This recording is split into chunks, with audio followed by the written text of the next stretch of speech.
بسم الله الرحمن الرحيم. السلام عليكم. Welcome to your class reading. This is our second meeting, and I'm so glad to have you all. Today we will start with our first chapter and our first class. We will cover some reading strategies and some vocabulary sections. These strategies are going to be like getting meaning from context, identifying the main idea, and how to use the scheme strategy to find out about the topic and to find the main idea. And finally, the last one for the reading strategy is going to be pronouns reference. How can we refer a pronoun to a noun? So we will actually work together to discuss and to know more about these strategies and do some exercises on it. And in the final section of this class, we'll be having something like the academic word list. We'll have a list of words. I want you to memorize them and to know how to use them in useful sentences. Okay, now let's move on. Getting meaning from context. In order to understand what you are reading from an English text, you need to guess the meaning of unfamiliar words. You know what the unfamiliar words means? It means words you do not know. Words you do not know. We call it unfamiliar words. So we want to guess the meaning of unfamiliar words without using the dictionary. Okay, so now you will learn how to guess the meaning of unfamiliar words or new words by looking around the words or the surrounding words in the same sentence or another sentences. So I will give you some clues and strategies, and I want you to practice, to do exercises. Okay, the last slide will cover all the homeworks that you have to do. You have to do it, that's to understand it. Okay, no one can master a thing without doing exercises or practicing. Okay, so here we have some of the ways that will help you to guess the meaning of new words. First of all is punctuation. You know the punctuations, like parentheses, like the hyphen, the dash, the comma, colon, and semicolon. Once you find these punctuations in a sentence, you need to look around, you need to look for the words around it. For example, if you look at this sentence, there is a drawback, sorry, okay, so there is a drawback. Say we have one comma, other comma, a disadvantage to that idea. Again, there is a drawback, a disadvantage to that idea. Now, drawback is an unfamiliar word for you. You don't know the meaning of a drawback. Okay? By looking at these punctuations, you will come to know that disadvantage is just exactly the same like a drawback. So drawback means a disadvantage. How come I know that disadvantage is the meaning of a drawback? Because of the punctuations. Okay? So this is one of the ways how to guess the meaning of unfamiliar word. If we look at the second example, this is another example. Just pay attention. Pay attention, please. If you read here, full color pictures are printed using only black and 3 colors: yellow, cayenne, a light blue, and magenta, a light purple. Okay, so if you look at these underlined words, I guess these are unfamiliar even to me. So they are unfamiliar words. We don't know the meaning of these words since maybe they are not from English language. Maybe they were borrowed from another language, okay? So these are unfamiliar words, cayenne and magenta. Do we have any sign to know the meaning of cayenne and magenta? Is there a possibility to know the meaning of these two words without using the dictionary? I guess yes, we have one possibility. If you look at the sentence again, you will find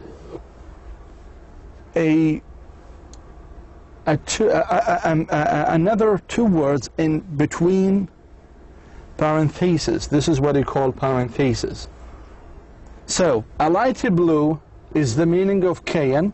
It's an explanation to cayenne. And a light purple is the meaning of magenta. It is the meaning of magenta. How come I know these words or the meaning of these words? Again, punctuation. The punctuation is a sign to know the meaning of unfamiliar words. Let's move on now. There is also another way to know the meaning of unfamiliar word. You might be noticing a clue in another sentence. You need to look at the surrounding words. If you cannot find any punctuation, for example, in a sentence, or keywords, as stated in the previous sentence, you can guess the meaning of these unfamiliar words by looking at the surrounding words, كلمات المحاطة, the surrounding words. These surrounding words may help you to understand the new word. For example, let us look at this example. This is an example. Okay? Look at this example. Let me read it. A school system in one country is not identical to the system in any other country. It cannot be exactly the same because each culture is different. Now, in the second sentence, you see the meaning of identical, the word identical. So the meaning of identical is exactly the same. How did I know? How do I know the meaning of unfamiliar words without having a punctuation then? I need to look at the surrounding words. So I looked first at the surrounding words and then I found exactly the same, just like identical. Okay? So here, identical was preceded, سبقت, by verb to be. And the same here was preceded by verb to be. Okay, so this is the second way to know the meaning of unfamiliar word. Let us move on. Logic, المنطق. You can guess the meaning of a new word by logic. How? Let us read this example. Okay. The educational system is a mirror that reflects the culture. Well, now you may ask yourself, okay, what does reflects mean? The word reflects, what does it mean?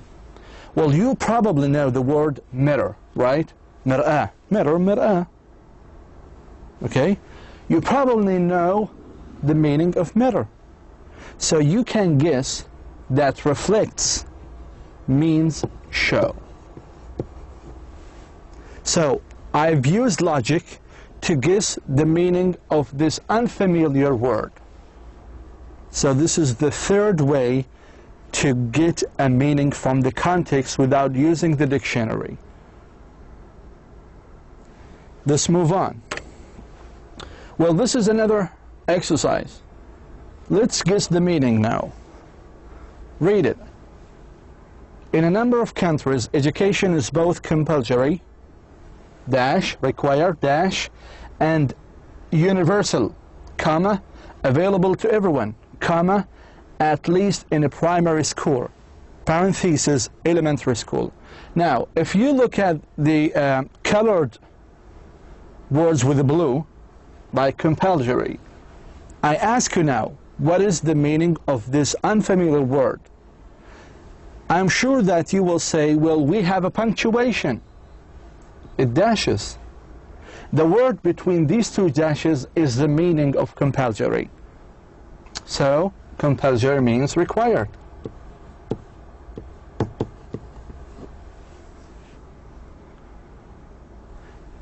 If you look at the second one, universal, I will ask you the same question. What does it mean?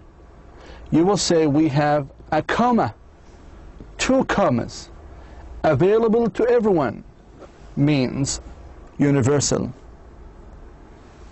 If I ask you about the third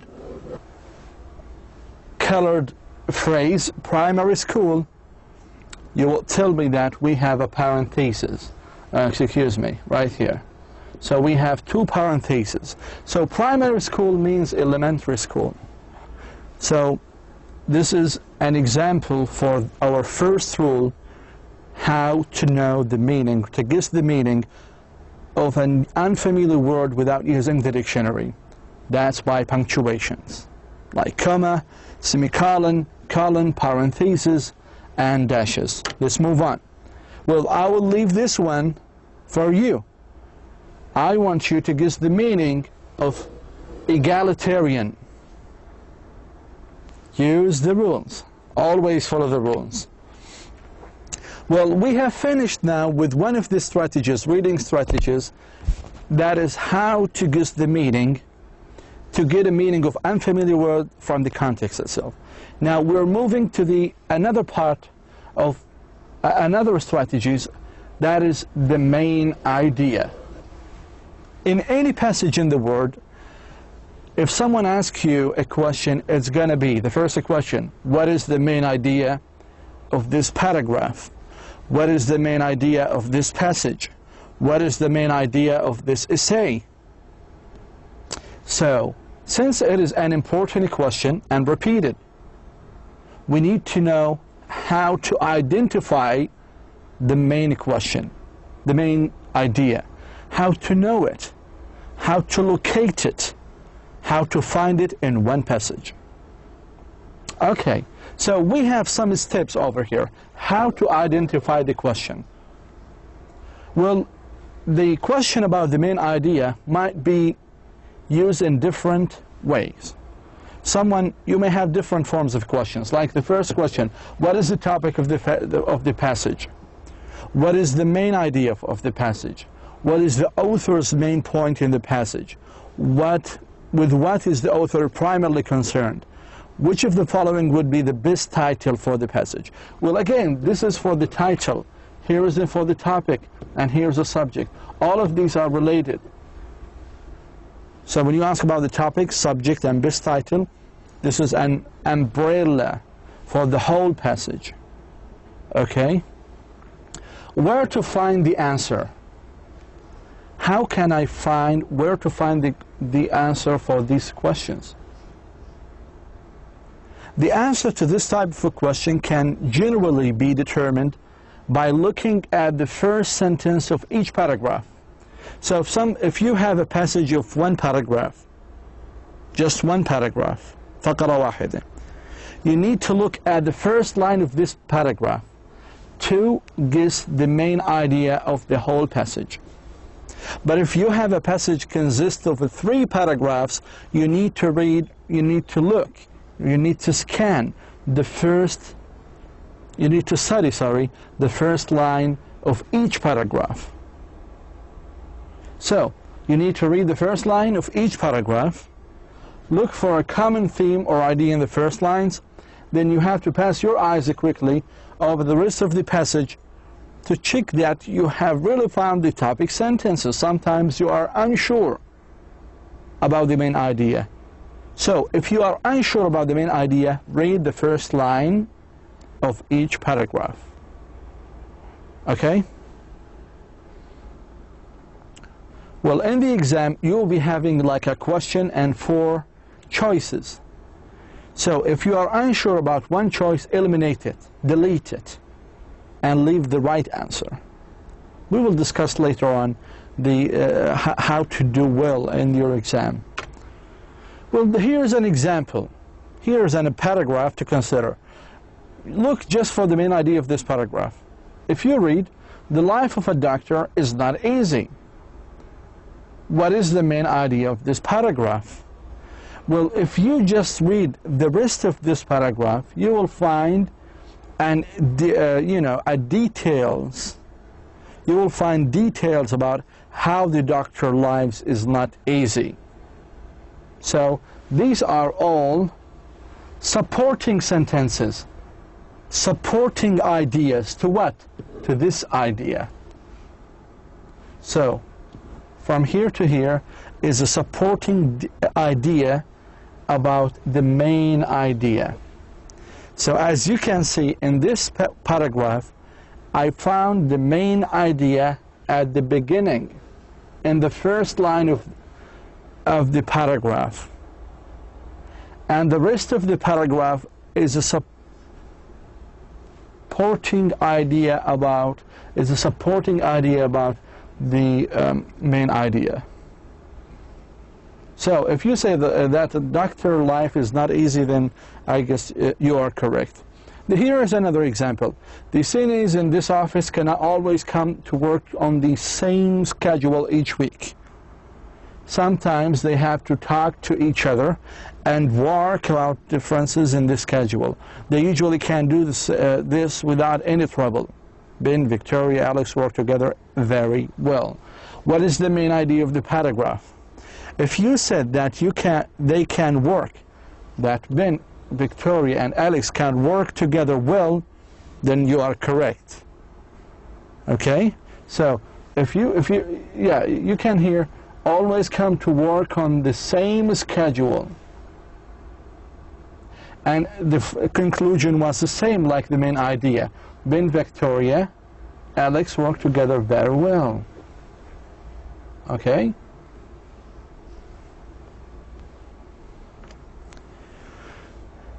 Skimming for the topic, main idea. For the topic and the main idea. For the topic and, okay, and main idea. Skimming is also a good strategy to find something about the topic, what this passage about. This is topic means. Topic means what this passage about. The main idea means the author's point of view in this topic. Again, the topic means what the paragraph, the essay, the passage is about. So, you can say it's about smoking. You can say it's about education. The paragraph might be about computers or technology or e-learning education. So, as you can see, topic, when I say what is the topic of this passage, you give me an answer with one word or 2 words or a few words. So it's not a sentence. So in the exam, if I ask you what is the topic of this paragraph, you need to give me 1 or 2 or 3 words. I'm not asking you a sentence. Okay? The main idea is a sentence or 2 or 3 sentences. They can be found at the beginning, in the middle, on paragraph. But usually, you find it at the beginning of each paragraph. Usually, عادة, يعني 80 ل 85% you find the main idea at the beginning of each paragraph. So each paragraph, if you have a passage of 3 paragraphs, then you need to know that you have 3 main ideas, because each passage, each paragraph, sorry, has a main idea. Okay? So you can use the skimming just to identify the topic and the main idea. To skim means to read the title, to read the headings and subheadings of a paragraph, to look at diagrams or photos, to read the beginning and the end of the paragraph, and to read it quickly. You don't have to read every single word. Skimming means to read it quickly. This is basically what skimming means. To read it quickly through the lines, to have an overall, an overview, to have a short summary of what's going on in this paragraph, of what this paragraph is about, of what the author's main idea is aiming. So what is the author's point of view? So this is skimming, to read it quickly through the lines. Okay. So again, if you want to use skimming to find the main idea, you need first to read the first and the last paragraph of the whole selection, of the passage, the selection.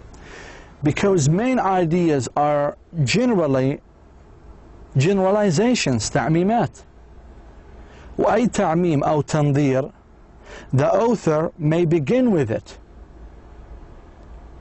دائما إذا بدي أعطي تعميم أو فرضية أو نظرية أنا أبدأ فيها، فهي تكون دائما في البداية, at the beginning, in the first line. And the same authors do. This is what the authors do. They always generalize at the beginning. Okay, then you have to read the first and the last line of each paragraph. That is to make sure about the main idea. Sometimes some of you, they may guess the main idea, not guessing actually, they know the main idea from the first line, because they can see that the author's point of view is here. So they don't have, if you know the main idea from the first paragraph, you don't have to read the rest of the whole passage, because you will waste your time.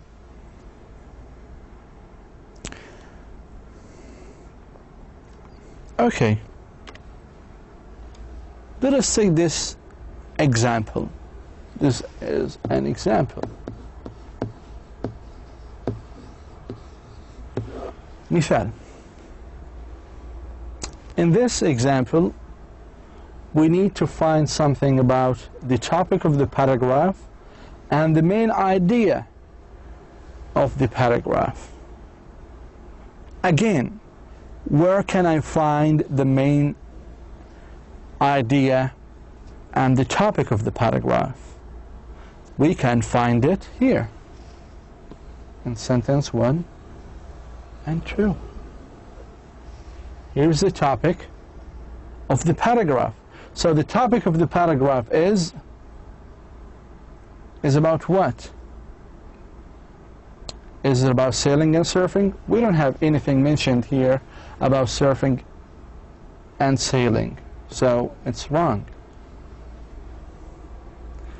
Is it about seasons at the beach?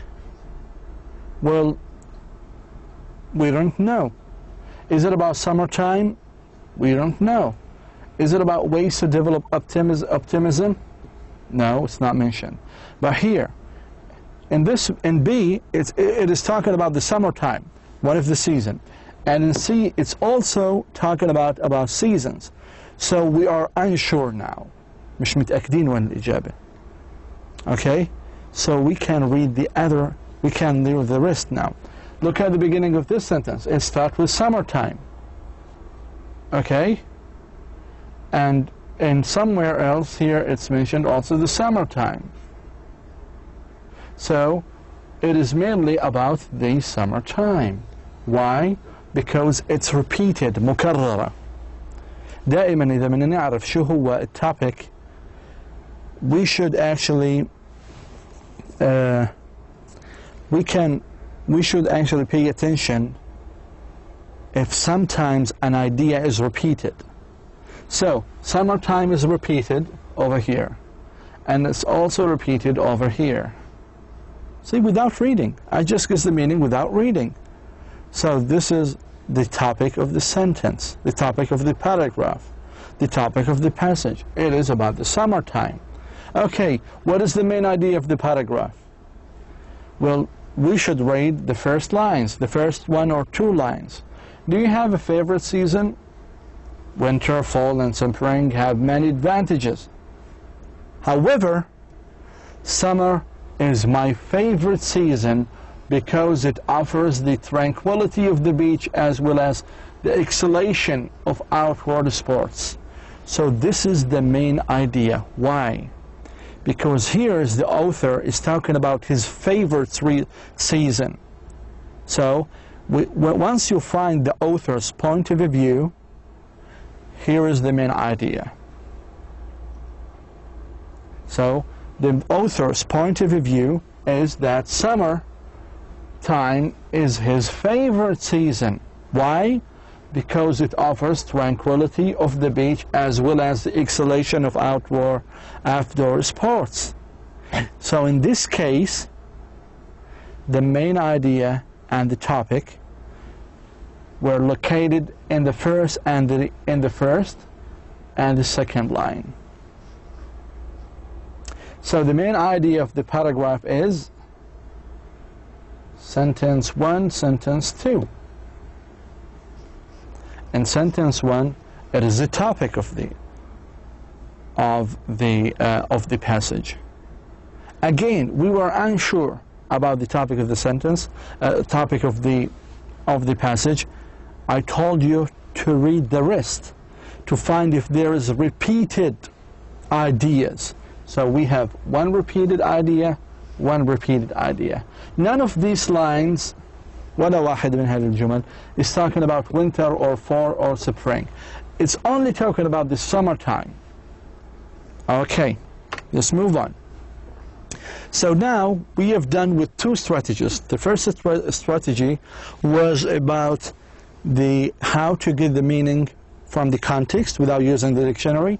The second strategy was skimming, identifying the main idea, skimming for the topic and the main idea. Okay? The third one today, actually the fourth, because skimming is, you can consider it independent strategies. Anyway, the fourth one is understanding pronoun reference. And also this is a very popular question. In your final test in the reading section or reading comprehension, they ask you, this pronoun refers to what? Okay, so we want to learn this strategy to know how pronouns refers to nouns. Well, because a pronoun refers to a noun or takes the place of a noun, of that noun, you have to use the correct pronoun so that your reader clearly understands which noun your pronoun is referring to. So, therefore, pronoun should agree in number. You have to make sure that a pronoun in one sentence agrees in a number. When I say a number, if the pronoun takes the place of a singular noun, you have to use a singular pronoun. For example, look at this sentence here. If a student parks car on campus, he or she has to buy a parking sticker. Again, I ask you now, do we have pronouns? Yes, we have he and she. He is a singular pronoun. She is a singular pronoun. Now, in this case, usually when someone asks you about pronoun reference, you need to go back to look at this sentence. You need to look at a singular noun. How many nouns in this sentence? We have campus, we have a car, and we have a student, right? But you know very well, he and she is used for human beings. For he for masculine, ذكر, and she for feminine, أنثى. Campus is not a human being. Car is not a human being. While a student is a human being. والطالب ممكن يكون he أو she. So, if a student parks a car on campus, they have to buy a parking. So we have to say that he and she here is referring to students. But you cannot say if a student parks on a car campus, they have to buy a parking sticker. Why? Because they is used for a plural. They is used for a plural. جامعة. And a student is singular. فهون ما في توافق in numbers. There is no agreement in numbers. هون جمع plural وهون singular وهون singular. فلذلك هذه جملة مغلوطة بتكون. لازم يكون ال pronoun agrees in number with the noun. هاي نقطة واضحة. Let's go on. Okay, here is also a kind of a hint. You need to remember that everyone, anyone, anybody, no one, all of these, or each, or neither, or either, should be used as a singular pronoun. هذه نعتبرها singular pronoun. Okay. For example, look at the sentence. Everybody ought to do his or her best. شو حكينا his و her. لمين ترجع هذه؟ nobody. ما بصير أحكي there because there is used for plural pronoun. Everybody is considered singular. It's not plural. Neither of the girls brought her umbrella. Here. Neither. مش there. Again. Anybody, anyone, each, either, neither, nobody, someone, a person, all of these must be considered as a singular noun. The second rule is agree in person. If you're writing the first person I, do not confuse your reader by switching to the second person you, or third person he or she, they, it, etc. Similarly, if you are using the second person, do not switch to the first or the third. See this example. When a person comes to class, he or she should have his or her homework ready. لاحظوا الآن. How many pronouns? He, she. لمين بيرجعوا؟ the person. The same here. He, his and her. لمين بيرجعوا؟ the person. لكن ما قلنا there. أو your. هذه غلط. ما بصير you.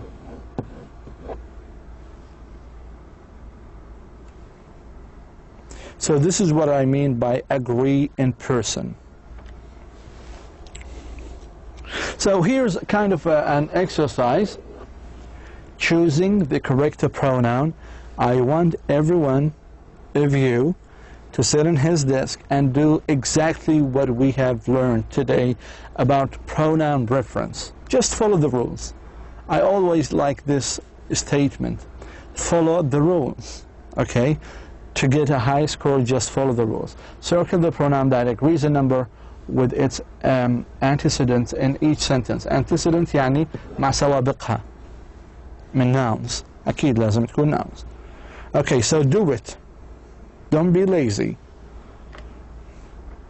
So here's a kind of a summary or outline or a chart explaining how to guess the pronoun reference. You can read it. Where to find the answer? The line where the pronoun is located is given in the question. The noun that the pronoun refers to is generally found before the pronoun. وحكينا إنه noun ممكن لازم يكون أو مش لازم, لكن generally speaking is found in the sentence before the pronoun, where it's located. So you need first to locate it, look before it, then try each noun مثل ما أنا عملت. كان في 3 nouns: a student, car, campus. ولا واحدة زبطت من campus ولا car because they are non-human beings. هذول مش بشريات، بينما student بشرية. فعملت elimination للcar، عملت elimination للcampus، واخترت student. Well, finally, we have the vocabulary recognizing word meanings. Here is kind of academic list, academic word list, and they are very important. Why they are very important? Because you find it in any textbook. They are repeated, they are very common, they are commonly used. So I ask you now to memorize them. In the exam or the final test, I will test your knowledge about these academic word list. I will test you, okay? So just from now on, try to memorize them and use them in sentences. So some of them I guess you are familiar with. Some of you, I guess, know the meaning of these nouns or verbs or adjectives. Some of them are verbs, some of them are adjectives, some of them are nouns. Okay, let's start with determine. So, well, we have determine, effort, reflect, non-traditional, drawback, statistic, discipline, aspect, involves, tuition, entire, creative. So it's numbered from 1 till 12. And the other here, the other column is actually lettered from A till I. We have unusual, disadvantage, side path or characteristic. D, developing new ideas. E, fact in the form of a number. F, control. G, whole. H, decide on. I, have enough money for. J, show. K, fees, money for school. Fees, which means money for school. You pay money for school, I know. I, includes. So, there's no match. Is matching enough way to learn? No. I want you to use these, actually, these, okay, yeah, chart A. I want you to memorize them and to know the meaning of chart A's words. Determine means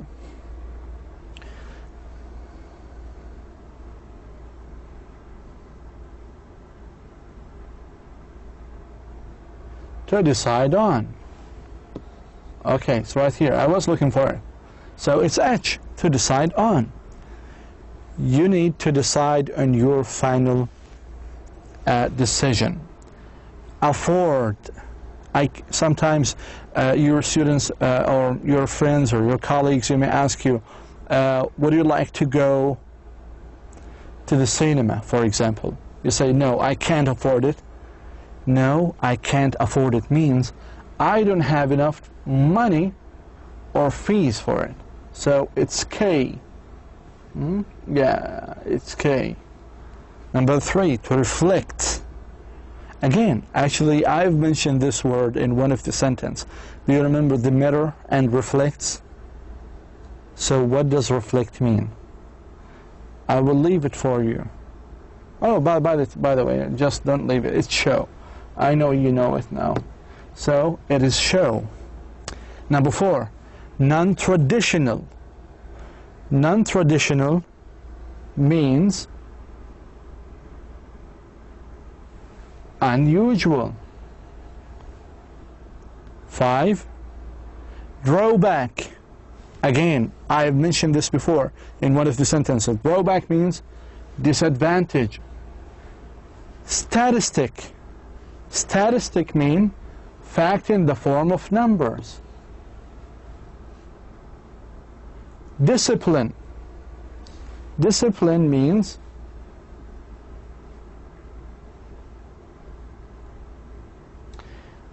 an aspect and involves and tuitions and entire and creative. Okay, for the intuition, actually here, for the effort, it means have enough. Oh, it's I, it's not K. It's having enough money. Okay? For tuition, it means K. Entire means G. Creative means D. And so on. You can do it by yourself, the rest of these things. I have sold around 10 to 9, 10, right? You can do it by yourself. But just pay attention to effort and tuition. Here, effort means I have enough money for that, and tuition means fees. يعني رسوم جامعية. You can do it by yourself. Now do the following homework. This is the last slide for today. I want you to do all of these homeworks because they cover all these strategies and all the vocabularies we have covered in this class. Thank you so much. I will see you next time. Assalamu alaikum.